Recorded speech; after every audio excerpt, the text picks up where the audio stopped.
in museums because nobody could use them. But that's but yeah, you can make them out of anything. They were made out of anything.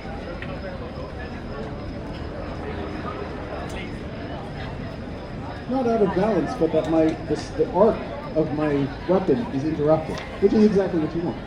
So that it just basically is a way to defend yourself very simply.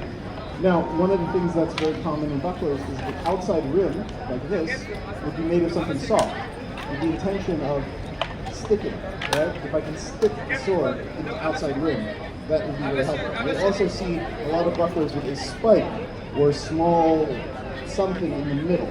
That isn't to hit somebody with, it's so that if I hit, if it skips like this, across, it stops. So again, these are just innovations that help improve the defensiveness of the buckler. Yes, yeah. A very different era, you know. And there are HEMA people who try to reenact some stuff from like the Fanafri times. Kind of fun. I don't know how realistic it is, but they try. My favorite ones are the ones who try to do the armor of the Pushtin, because we actually have some good examples of this.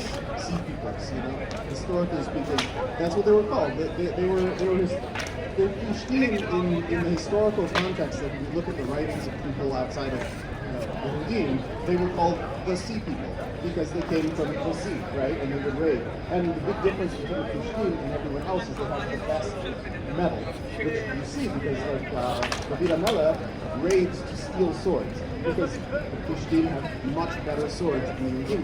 So the Pushtin, like they wore a lamellar armor, it's kind of weird looking. It's like it looks like rings that are attached to each other all the way down the body.